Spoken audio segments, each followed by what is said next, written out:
Yung gamit niya, yung pana. Yung pana ba yan? Yan ang gamit niya mga kaidol. Tignan yung mga kaidol. Lupit oh. Ang galing talaga magtira, nakakuha ka agad oh.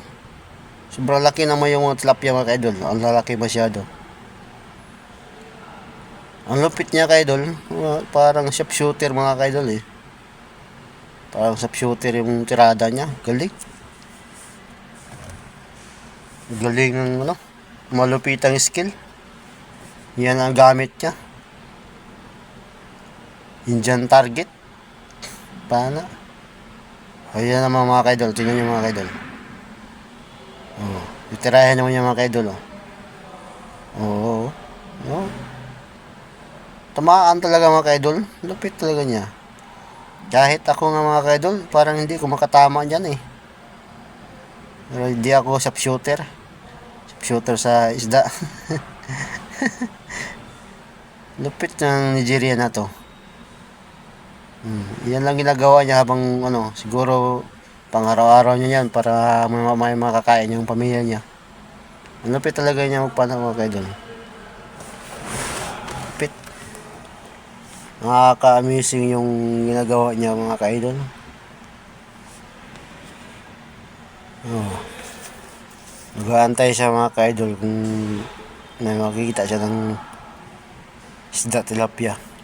Pupuntahan naman niya mga kaidol. Yun mga kaidol, may nakita naman siya mga kaidol. Galing talaga niya mga kaidol. Grabe lupit niya mga kaidol. Talagang matamaan niya mga kaidol. Yan naman, tabaan naman mga kaidol. Grabe lupit niya mga kaidol. Galing talaga. Kuha niya talaga mga kaidol. Lupit niya mga kaidol. Matatamaan talaga niya mga kaidol. Lupit talaga niya. Galing. Libre na, pang ulam na yan mga kaidol. Ang laki yung mga isda eh, tilapia. Sobrang laki pa naman. Ayun, tamaan naman mga kaidol. Ulam na yan. Ulam na yan, kuya.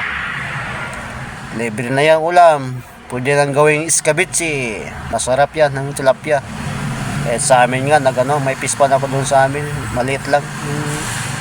Nasa bahay lang. Sa gilid ng simbahan namin.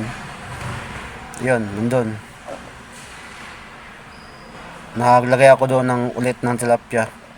Kasi para may ulam din kami. Diyan din kalaki mga kaidol yung tilapia namin. Yung sa pispan. Para abutan ng mga 3 buwan, 4 na buwan. Ayun mga kaidol. Nakuha naman, tamaan naman. Laki, masyado. Galing talaga ni kuya. Nakakaamis. Talented sa skill. Lupit mo talaga kuya. Ang angas mo.